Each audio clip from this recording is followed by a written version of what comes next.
right, so we're continuing on with our big book summer boot camp. And if you were here last time, you know we were discussing step 1 and we had a little bit of homework. And for our homework, we ditched to the 3 drunks, Jose, Jack, and Jim, and we introduced you to the 3 sober gents, Fred, Jim, and the Jaywalker. And your homework was to think about if you have any lurking notions or reservations and read the 3 gentlemen's stories. If we remember, Jim is our friend who was a salesman for a business he once owned, which, if you owned a business and you went back and worked for it and you're not the boss anymore, that sucks. And then he had a little tussle with his boss in the morning, so he thought he'd go for a lovely drive into the country where he might find someone to buy a car, because, we just kind of randomly find people that want to buy cars in a side of the street diner, where he thought it'd be a great idea to have a sandwich with some milk. After one sandwich and 1 glass of milk, he thought whiskey would go good in his milk, which sounds like a delicacy to me. I love my whiskey with my milk. And of course, that started Jim off on a downward slide. So then we met our friend the Jaywalker, and I love the Jaywalker story. I think it's great because you can actually use that story and we can stick in any sort of thing that we do, especially domestic violence. Oh, the guy's not that bad. We overlook this, and then we move on to this and that, and it gets bad, right? So the Jaywalker, he likes to jaywalk, and he keeps getting hurt, and each time it gets worse and worse till he leaves. He gets hit by a fire truck, and he breaks his back. And we can compare that to our alcoholism where, it starts out where we embarrass ourselves and then we forget about it. And then we go to the bar and maybe we break our heel, no big deal. And then maybe we get ourselves into a little scuffle at the bar, no big deal. And then maybe we get 1 DUI, no big deal. And then maybe we get 2 DUIs, no big deal. And then maybe we get fired from our job, right? It's just always getting worse and worse. Then we get to my personal favorite, Fred. I love Fred. Fred's my soul brother. Fred and I are one and alike. Fred had no pressing problems. Everything was fine. But as we read through Fred's story, I see things that were maybe not so fine. And of course, he goes out of town on business. He thinks everything's going to be okay. He knows he's got to be careful. And everybody likes to point out that it was a beautiful day, not a cloud in the horizon. He had no reason to drink. Well, sorry to break your bubble, but in that paragraph, I see like 6 reasons to drink. He's out of town. He's got no pressing problems or worries. His business came off well. His boss would be proud. It's a beautiful sunny day. Those are all really great reasons for this girl to drink, right? And of course, what happens to Fred? He picks up. He loses his sense of abilities. And of course, his wife doesn't show up to pick him up at the airport. He's greeted by a friendly taxi driver instead, which leads me to believe his wife was done with his bullshit. He had messed up so many times before. His wife was like, yeah, beat it. And then he drove around with the taxi driver for 3 days because, heck, why wouldn't ya? And that was Fred's story. We weren't reading a page, Wendy. We're bouncing around doing steps. So the homework was any lurking reservations or notions and to read the 3 gentlemen's stories. Does anybody have any questions, comments, needs for clarification, or anything enlightening that came out of the homework?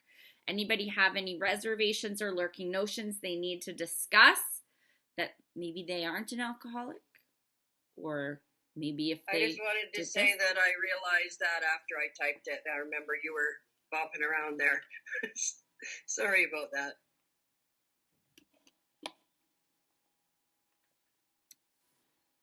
All right. So if nobody has any lurking notions or anything to say about our 3 drunk friends... Oh, Deanna does. Deanna, go ahead. Hi, I'm Deanna. I'm an alcoholic. The part where it says, I went to my hotel, leisurely dressed for dinner. As I crossed the threshold of the dining room, the thought came to mind that it would be nice to have a couple of cocktails with dinner. I can remember this happening a few years ago, probably about 5 years ago. I had to go into Chicago for some continuing education units all by myself. And I was at the hotel room, and I remember walking through the lobby and looking into the bar. And I remember seeing that movie from the Bill W. story where he's like looking in and seeing all these people having fun and thinking to myself, well, I'm all by myself and no one can see me here.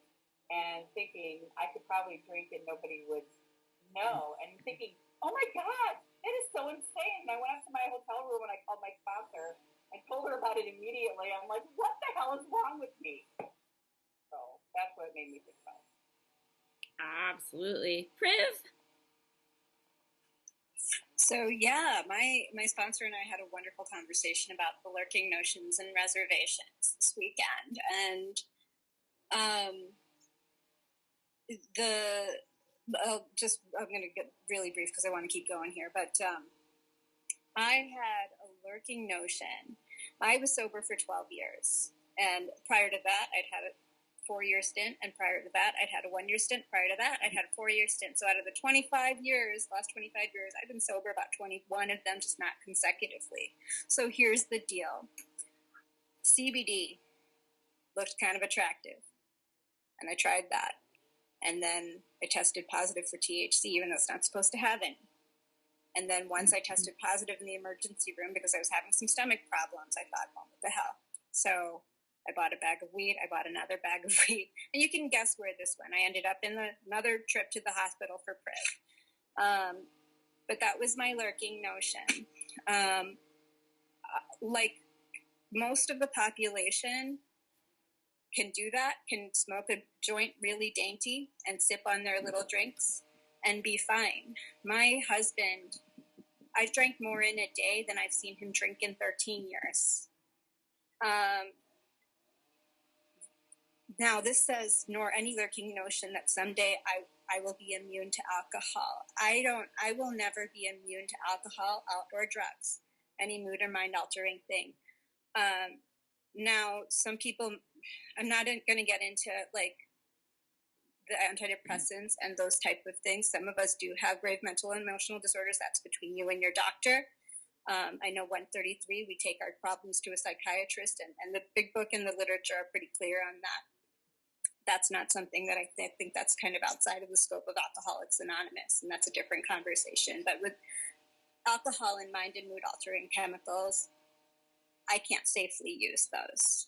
I will never be able to safely use those. So my sponsor and I had a really good conversation about that. Like my neighbor, they can take a sip or they can have the beer. They can do that dainty sipping, that one drink, and put it down. I don't have those reservations. And I know that with what's been proven to me, despite any length of sobriety that I've been able to accrue, it's been proven to me again and again and again and again and again. So it's just good to have that self-knowledge, and that alone is not going to keep me sober. So thank you. Thanks for letting me share. Thank you so much. Absolutely. Those lurking notions, they're tricky. Charmaine. I was I was at a place, and I do facials, and so the subject came up. We were talking about spirituality and how it ties into Alcoholics Anonymous. Is that one of my associates said, well, LSD is really good for spiritual. It just opens the door on it. Okay, so I'm thinking, well, I can do some LSD, and then I brought it up to my ex-sponsor, and she says, no mind-altering chemicals, because we're like best friends. That's what the big book says. And so I brought it up to 164 because I was thinking, well, if I could do that, and then I'm like, well, what happens when you're on that? And let's say you have a trip and you think you can safely drink alcohol, and you start drinking. you don't have your common sense to tell you not to do that, so you're going to do it. And so that's kind of like the lurking notion that, I can do something else because it's not alcohol. But then if I do that for any other reason, then I'm playing with fire because I can take a drink and get burned. Absolutely. Right? Absolutely. Yeah. Thank you so much. My lurking notion was always, well, if I'm at a conference on a business trip, I really want to be able to have a glass of wine to fit in with all the other business people. That one always stuck with me. Ruth?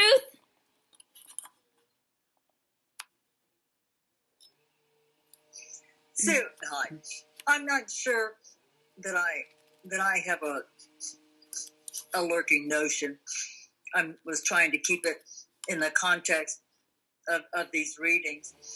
I have a big history in Mexico, and I remember early on all the weddings I attended.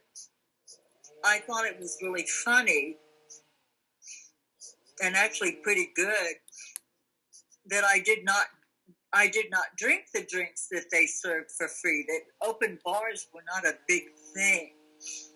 What they served and what the men drank was scotch and milk. And I thought, yeah, but that's very big in Mexico. It's what the men, and they were good weddings. They drank scotch and milk. So that didn't strike, when I kept reading that about the milk, that didn't strike me funny. I just thought, yuck. But I'm thinking that we're finding that odd in that story that, yeah, he put his stuff in the milk thinking he'd be all right.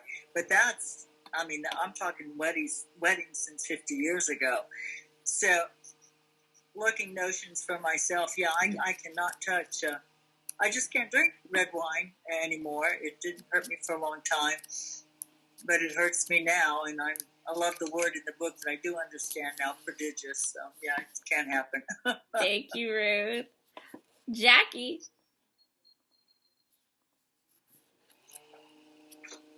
Hi guys, I'm Jackie and I'm an alcoholic.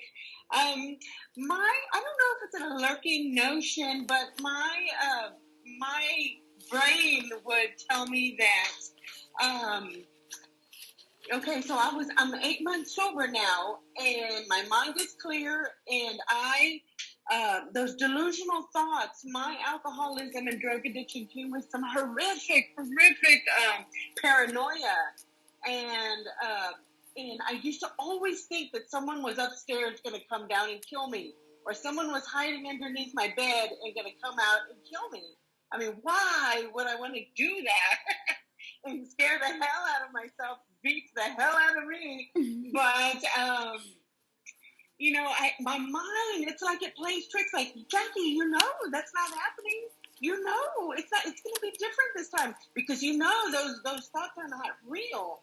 And I want to talk myself into it. It's going to be okay. So I did. I went back out, and it was 10 times worse. The paranoia was horrific. I mean, it that saying that your disease is in the back doing push-ups, and it gets stronger and stronger, and it comes back harder. And each and every time I went back out, it got worse, never better. So now I'm just like, heck no, it's just so much easier staying sober than it is to try and get sober again. And that's been my experience. Don't listen to your head, because that shit will mess you up each and every time. It all starts with that one little thought. Thank you, guys. I just wanted to share my part on it. Thank you so much. Yeah, and even if you're multiple months or years sober and you all of a sudden get one of these lurking notions, talk to somebody. Say it out loud. Call a spiritual advisor. Call a spiritual friend and say, hey, I'm having these thoughts. We lost you for a moment. Yeah, I'm back.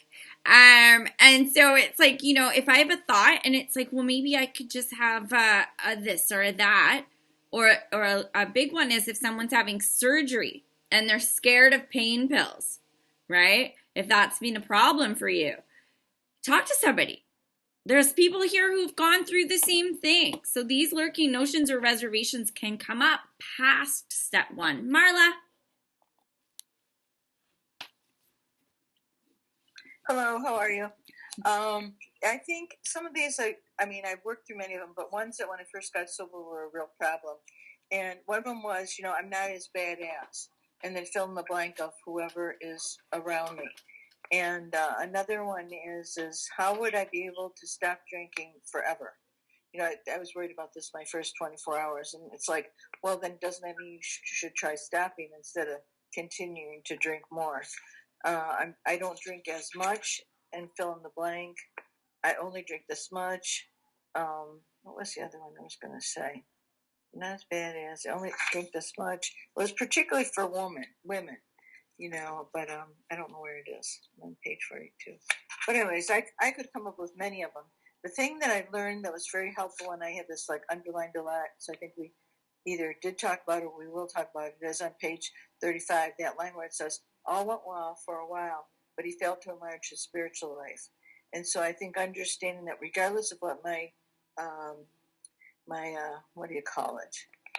My complaint, not complaint, but regardless of how I think I might get out of it, and it might be a possibility. If I continue to enlarge my spiritual life, then I won't have as many of these times where the lurking notions come up. Does that make any sense at all? Yes. Okay, thanks. Sorry. So it says on page 15, bottom of 14, top of 15, it says, the alcoholic who fails to enlarge his spiritual life through work and self-sacrifice with others is going to not be able to survive the certain lows and trials in life. And that's true. Those who work with others, those who carry this message, those who continue to grow, get through life a lot better with less pressing problems. I know that because I'm one of them. But we have to think to step 10. We have that daily reprieve contingent on the maintenance of our spiritual condition. And if you don't maintain your spiritual condition, your alcoholic mind's going to come back. It don't matter how strong of a spiritual awakening you've had. It doesn't matter how strong of a step 1 you have. It doesn't matter how many meetings you go to. That's crap if you're not maintaining your spiritual life. Right? And that comes with doing your daily prayer and meditation. That comes from asking God for strength and direction. That's in the book 4 bloody times. It doesn't say call your sponsor for direction. It says ask God for strength and direction. People are so used to calling 10 people and asking Facebook what to do, and they've not asked God. They're here. They're not here. The difference is I live here. This comes up sometimes, and what do? I phone a friend if I can't get out of here. But I'm connected here. And that's where you get that spiritual reprieve. That's where you get that I'm okay today. Irene?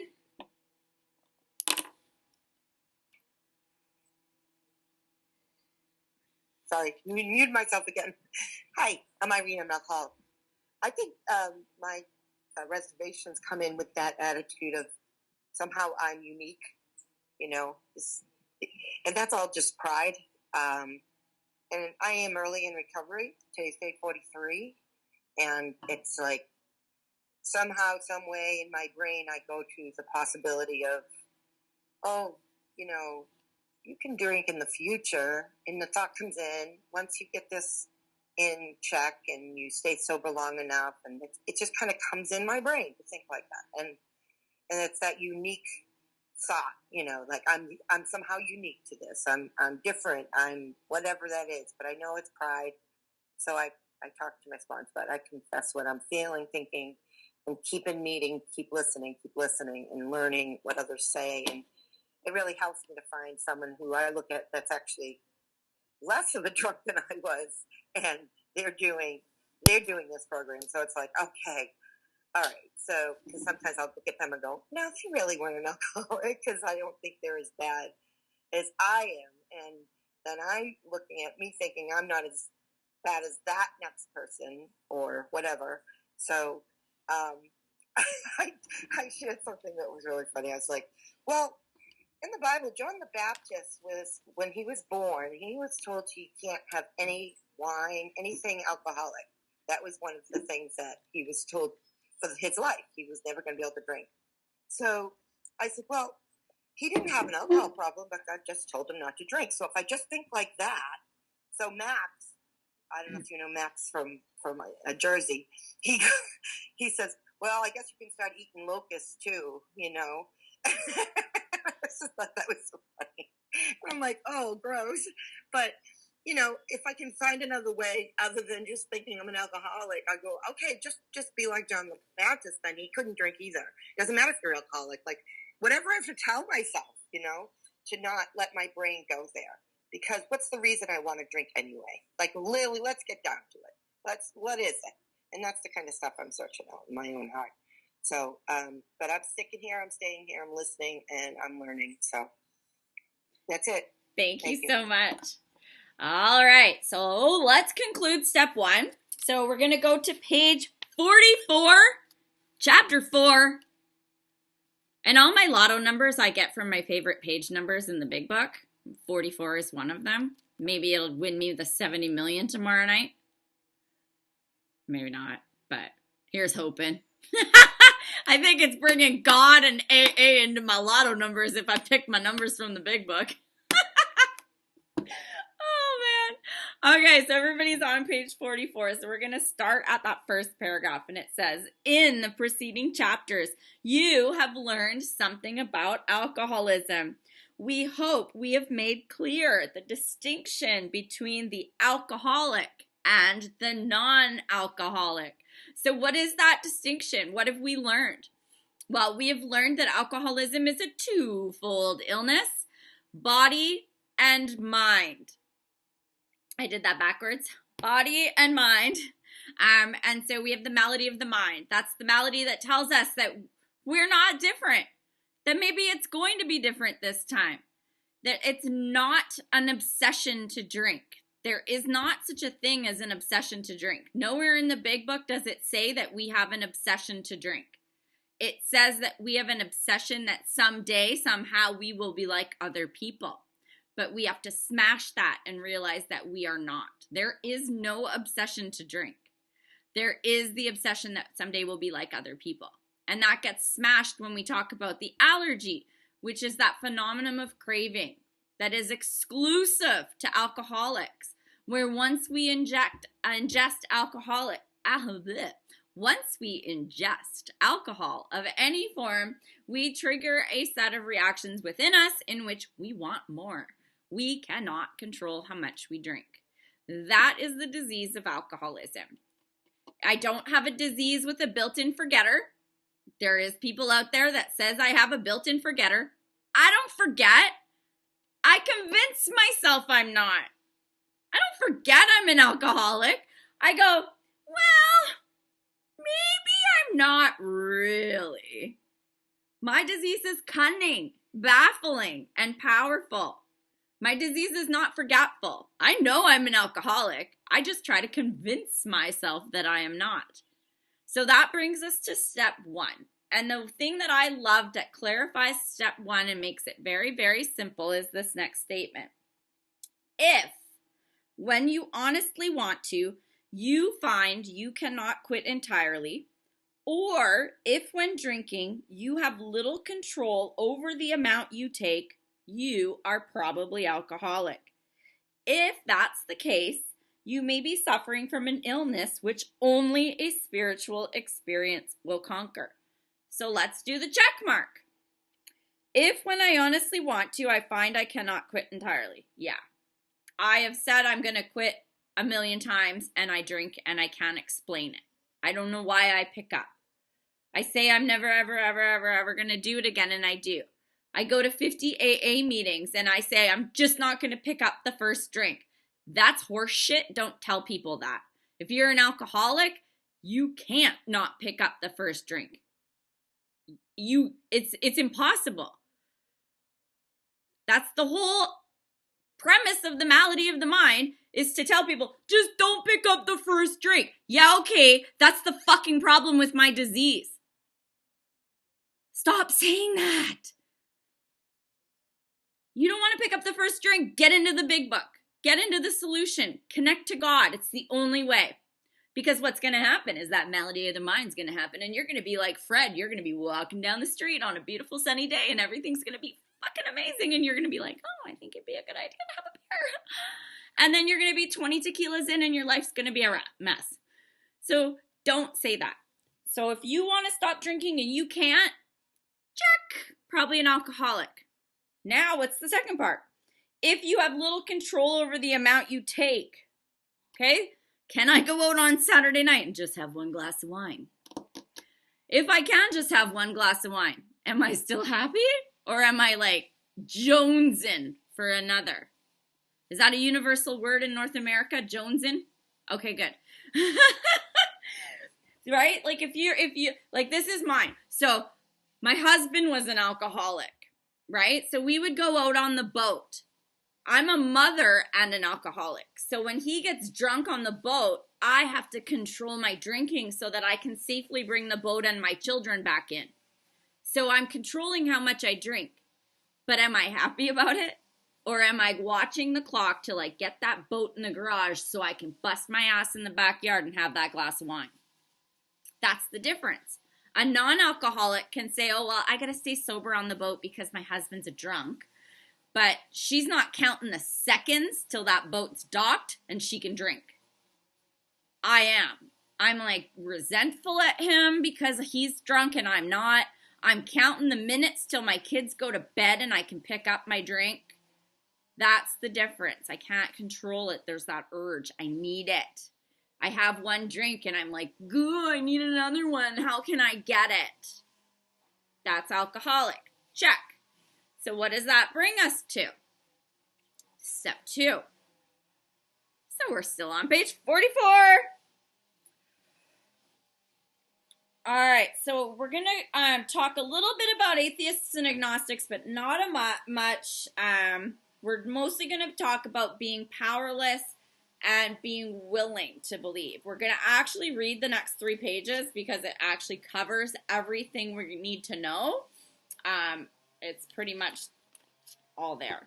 So, to one who feels he's an atheist or agnostic, such an experience seems impossible. But to continue as he is means disaster, especially if he is an alcoholic of the hopeless variety. What's a hopeless alcoholic? Someone suffering from both symptoms. That's hopeless. You can have just the malady of the mind and not have triggered the allergy yet. You're still alcoholic. You just haven't crossed that point of no return. My kids all have duly addicted parents. My kids are prone to this disease. But if they never drink alcohol, they'll never trigger that allergy. Right? So they might not be alcoholic.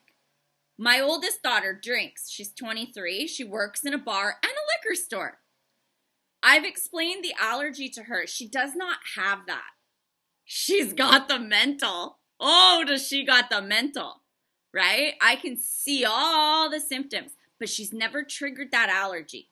Could she tomorrow? Abso-freaking-lutely. Could she still benefit from this program?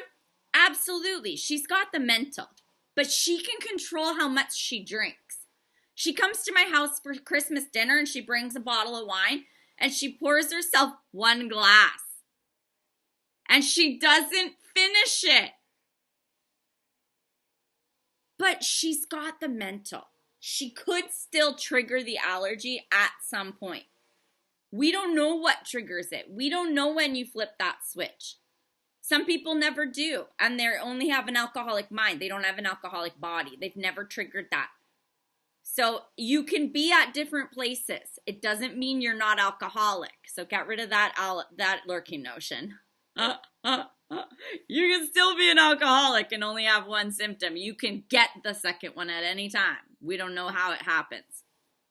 Okay, so to be doomed an alcoholic death or to live on a spiritual basis are not always easy alternatives to face. Okay, does anybody have anything they want to share about any of that? Wrapping up step 1. We're moving on to step 2.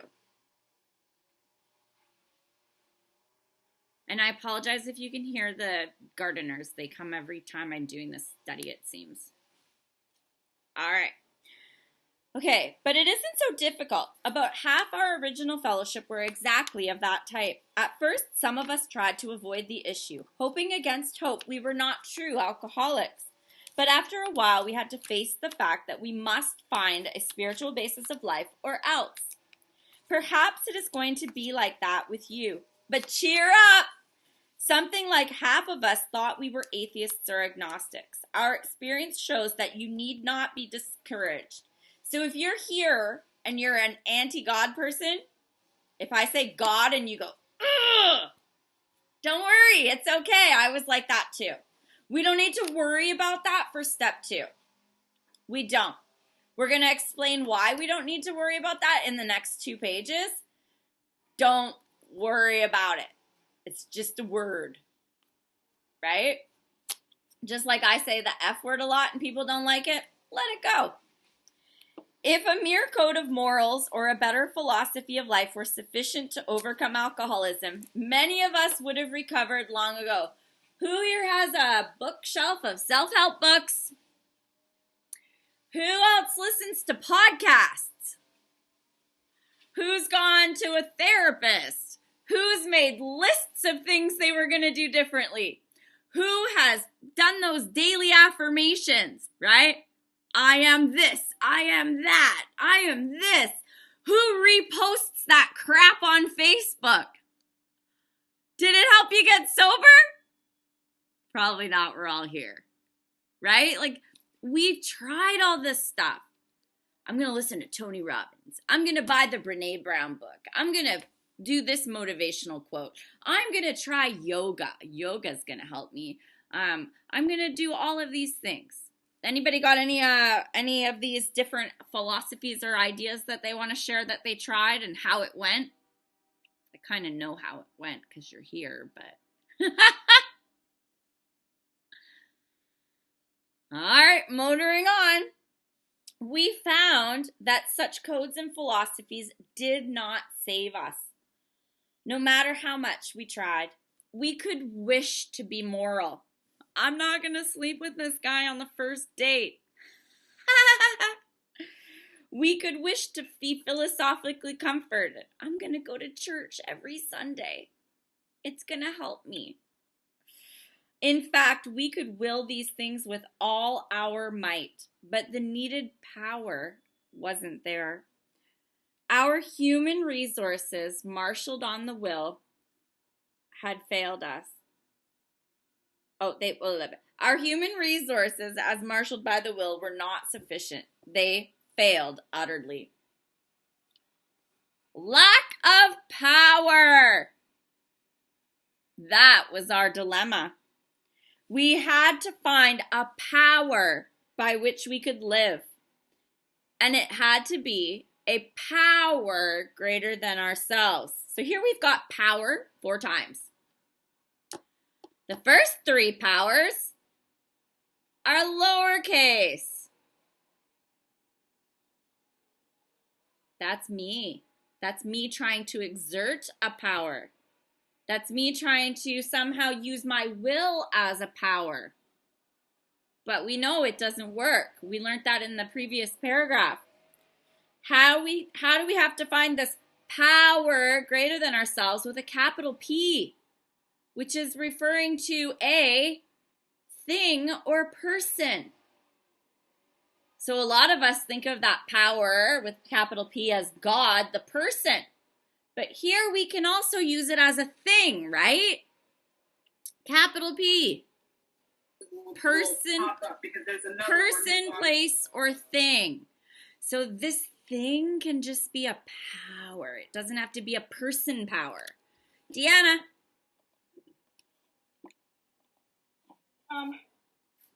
This was really powerful for me because, I didn't go, man, I'm going to try yoga, I'm going to read this book and I'll be okay.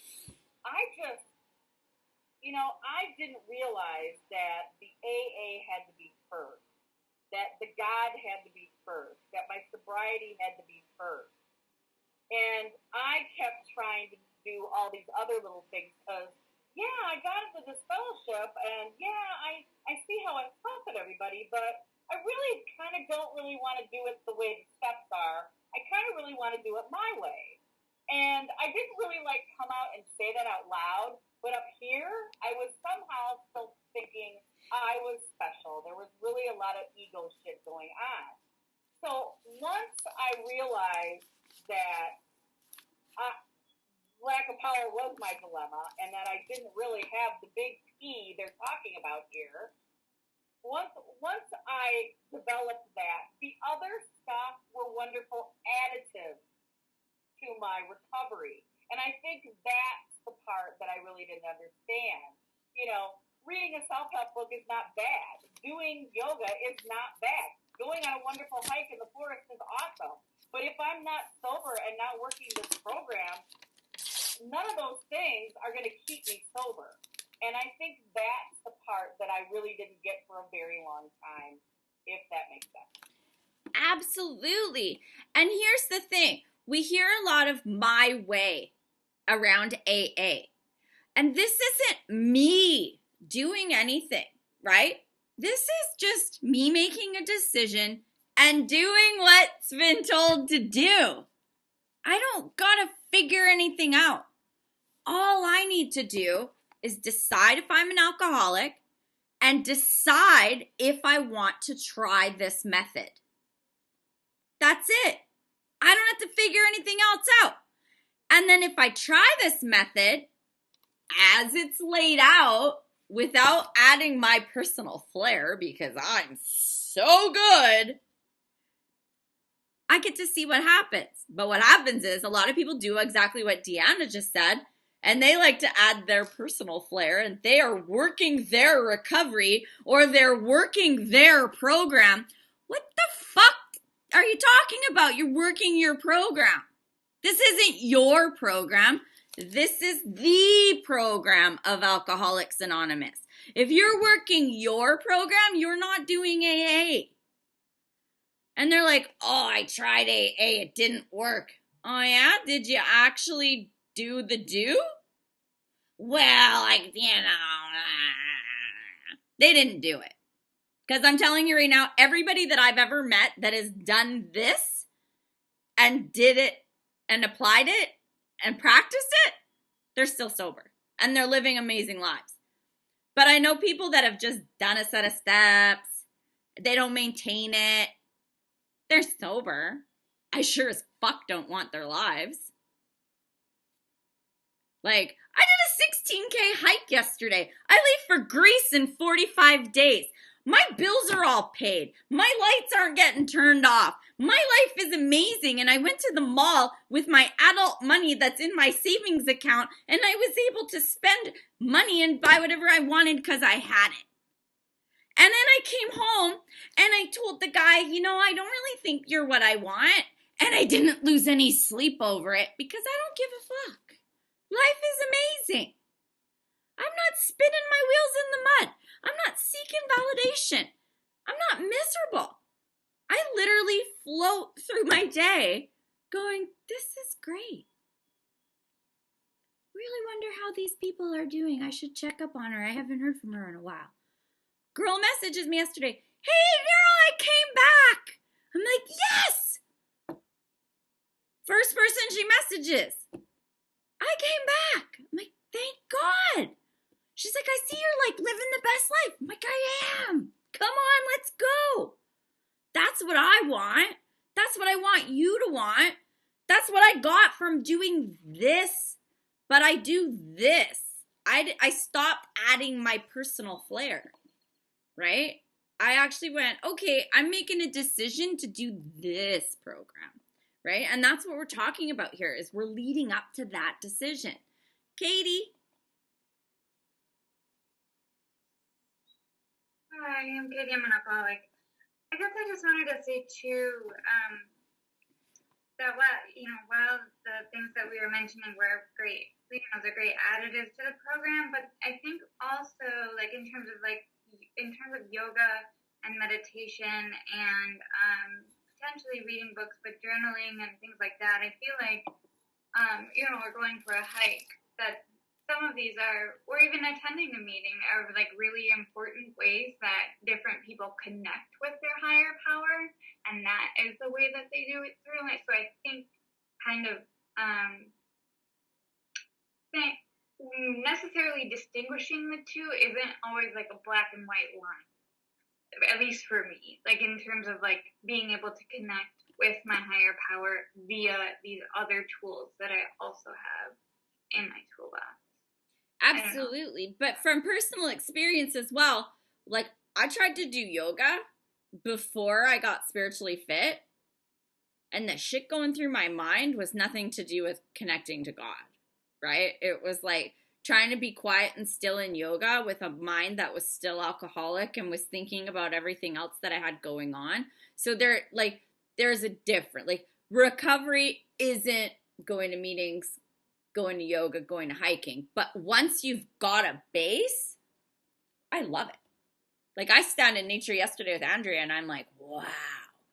But meetings, great to connect you to people who are going to connect you to the program. But, I mean, as a basis of recovery, it's an add-on. Right? Because it's like, unless you have some sort of base, you're not going to connect in any of those places. You might feel better, but you're not making a connection. It's almost like getting that validation of piggybacking on someone else's connection. Right? Like you go to a meeting and you leave feeling better based on my share, you're piggybacking on my connection to God. And then what happens in between the meetings?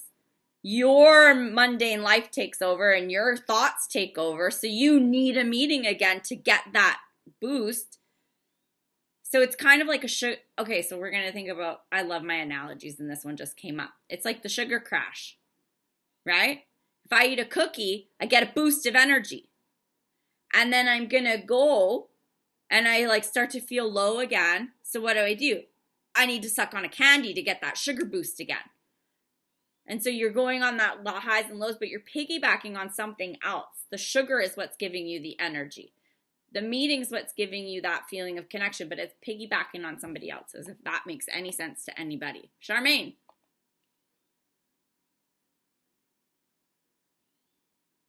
Trying to understand this. So, actually, when we turn our will and our life over to the care of God, that's in step 3. Mm-hmm. And that we do every day on a daily basis as soon as we wake up. We're not on step 3. I don't do step 3 every day. I did step 3 one time.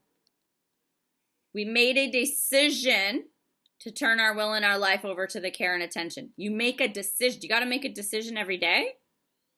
I made a decision once. I turn my will over to him every day, that I don't go and do what maybe I might want to do, which is selfish. I stop and I think of others.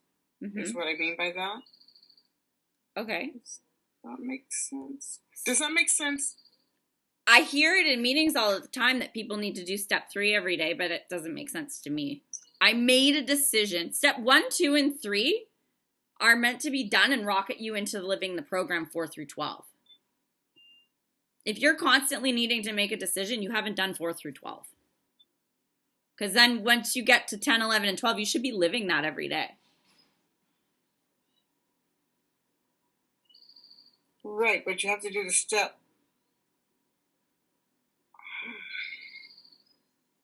Okay, so we do step 1, right? I do step 1. I am an alcoholic. I have the malady of the mind. I have the allergy of the body. I am doomed an alcoholic death if I don't live a spiritual way of life, right? I have no lurking notions or reservations. I am an alcoholic. Okay, so now I get rocketed into step 2, because if I'm hopeless, I need something to fix that right away. If I don't get something right away, I'm just going to be in step 1 and I'm going to drink. So I go to step 2. So that's where we are right now. So step 2 is like, okay, if I can't do it, because I'm a hopeless alcoholic. My willpower has failed me. I can't stop on my own. Okay, so I'm willing to believe in something. We haven't got to that part yet. We're going to get to it in a sec. Okay. So I'm willing to believe in something. Why am I willing to believe it? Well, because you tell me it works for you. And because what I've been doing doesn't work. So I'm like, okay, Right. so if what I'm doing can't stop me, I say I want to stop and I can't. Obviously, I don't have the power to stop. My willpower doesn't work. Self-knowledge doesn't work. Fear doesn't work. Okay, so you guys say that this has worked for you. You did this and you're living an amazing life and this is what you did. Okay, I'm willing to believe. And then we go to step 3. I've made a decision to turn my will and life over to the care of God and to follow a spiritual program. So I make that decision, right? I'm like, yeah, you guys say it works. I'm willing to check it out. Yes, I've made that decision. So now I'm going to figure out what step 4, 5, 6, 7, 8, 9 are. I'm going to do that work.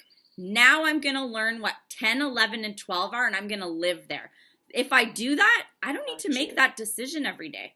I've made that decision. And then we start to live in a spirit. Can I have a question on top, piggybacking on that? Yeah.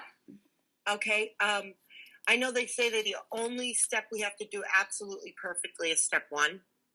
So step 3, you make a decision, but as people, we do that, like, let's say New Year's, we say we're gonna go to the gym and lose weight, and we made that decision, and we're affirming it, it's best we know how.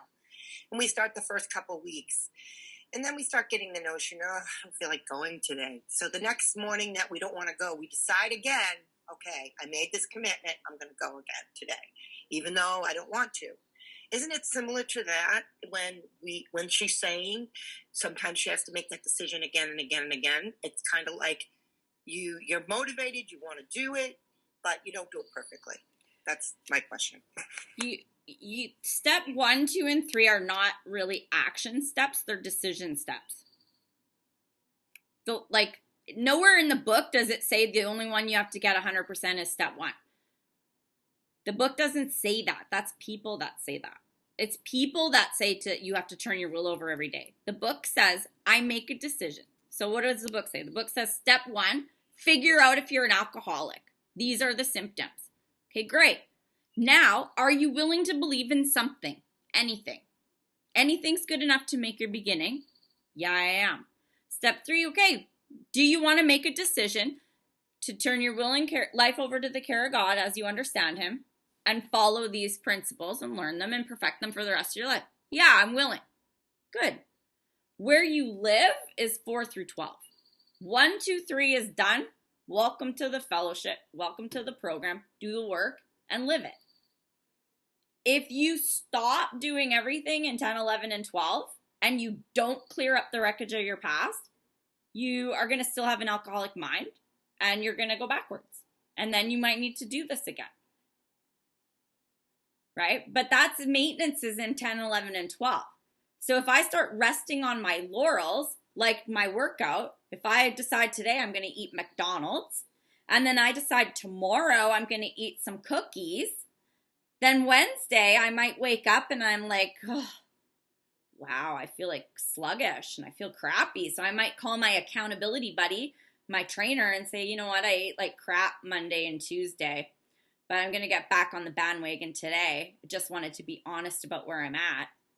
And he'll say, great, grab an apple, meet me outside, we're going to climb a mountain. I'll be like, perfect, let's go. That's step 10. That's not redoing 1, 2, 3. That's step 10. If you drink again, 1, 2, 3. If you fall completely off the rails, 1, 2, 3. Otherwise, it's step 10. You call somebody, go, I haven't been praying and meditating lately. I'm starting to be a big bitch. I can see myself yelling at my kids more. I really need to get back on track. They're like, oh, what happened? I was dating a guy. I was seeking validation. That's a mini 4-5. Okay, do you need to make an amends to anybody? Yeah, I really should apologize to him for the way I treated him and the way I used him. Okay, great. Perfect. Maybe you should go find a newcomer to work with. That's step 10. I've already made the decision. Now I'm just doing the do. If I rest on my laurels, what do? I clean up the shit that happened while I was resting on my laurels, right? And I start to mend it. Like if I eat a cheeseburger and a cookie, I don't go, well, I gotta reset it. No, I just gotta get back on track because I've already made that decision. Marianne. Hi, friends. I am an alcoholic from Toronto. My name's Marianne. Grateful to be here. Grateful to be sober today. Alcohol was my solution that almost killed me. This is my solution now. Because I have done 4 through 9 and cleared up the wreckage of my past, it has taught me how to do 10, 11, and 12 on a daily basis because stuff keeps coming up. If I'm constantly watching for things that I need to watch out for and applying this program of action to my life, I can get through anything, without my old solution. But I have to apply this solution to my life on a daily basis. That's what I decided when I got to you and I was dying. I had to decide, it's God or this, period. Absolutely. Beverly? Hello. Hi, everybody. Hi, Beverly, alcoholic. I relate to, some of the questions that people have had. We go to meetings and we're going to hear a lot of things and people are going to repeat things. And then pretty soon, especially when I was new, I started thinking, oh, that's the program. I see. And, that's where we get confused. That's why, meetings like this one, where we really take the big book and we study it line by line, we get to the truth about what the program is. We're not saying, in Alcoholics Anonymous, we're not saying you can't go to yoga or you can't take a hike and, have a relationship with your higher power. That's great. But the foundation is what's the most important. I came to this program because I was dying an alcoholic death. And I didn't even really know it, I thought I was being stubborn. I had people telling me, oh, you need to surrender, And I thought, oh, I guess they're saying I'm just being stubborn, strong-willed. No, I knew I was an alcoholic. I knew it. I knew I was powerless over alcohol, but I never went further. I had to do these steps. The first 3, we're thinking about it. Am I an alcoholic? Okay, yeah. Am I willing to accept spiritual help? Yeah. All right, I'm going to make a decision now to accept spiritual help. And the rest of the steps are action. We have to take action. I can make a decision to go to the gym and lose 30 pounds. I can do it over and over again, But if I don't take the action, it's not going to happen. So I'm very grateful for this meeting and, the clarity, because don't do what I did. Just parrot things that, you hear in meetings, because I got way off base. And, today I have an understanding because I've studied this book and I've been around people that are studying too. Give it a chance. Thanks. Thank you so much, Beverly. And so many things are great add-ons, but we need this foundation in recovery, and so many people give people the add-ons when they're new without giving them this foundation. Ebby gave Bill this foundation in 3 days. Bill gave it to Dr. Bob in 3 days. But yet we sit here in meetings of Alcoholics Anonymous and we're told, well, call your sponsor every day, write a gratitude list. Fuck that shit. Give people the program and get them connected to God. Don't call your sponsor. Ask God for strength and direction and sit quietly. This isn't instant gratification. If you don't know what to do, don't do anything. Nowhere does it say that I have to make anything and do anything instantly. But we're so focused as society that we have to do things right away. So if someone text messages me, I have to respond. No, I'm allowed to sit and wait and digest what's said and ask God for direction before I answer. I don't have to do anything right away. Oh, my job's a disaster. I don't know what to do. Don't do anything. Sit and wait for some nice, clear thoughts to come. My girlfriend kicked her husband out yesterday. He's threatening to take the suite away. All this stuff. I'm like, give it a couple days. All the dust is in the air. Let it settle. Let God come in. Let your emotions go out and see what happens. 24 hours is not enough time to make a life decision.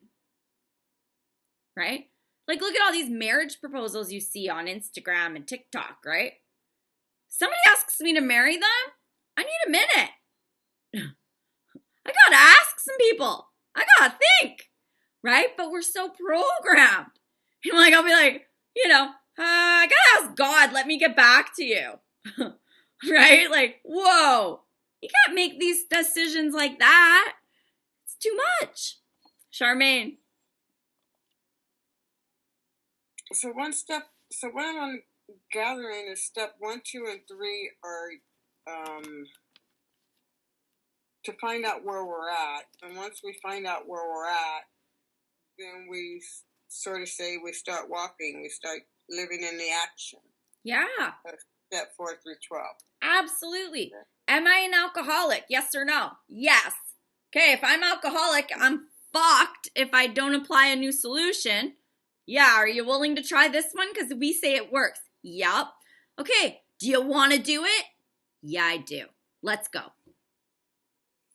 That's 1, 2, 3 in 15 seconds or less. Thank you. Yeah, absolutely. We overcomplicate this stuff. Right? Deanna. Thinking about all of the decisions that I've made in my life when I was in emotional upheaval, not asking for God's help, and how that didn't work out well. And once I started to do that, like you said, Kimberly, not everything has to be solved in one day either. I used to think, oh my God, I got to take care of this right now. No, that's me doing it my way. And, that was me completely 100% an ego. I wasn't going to ask God for anything because I got this. I didn't say that out loud, but in here, that's what was going on.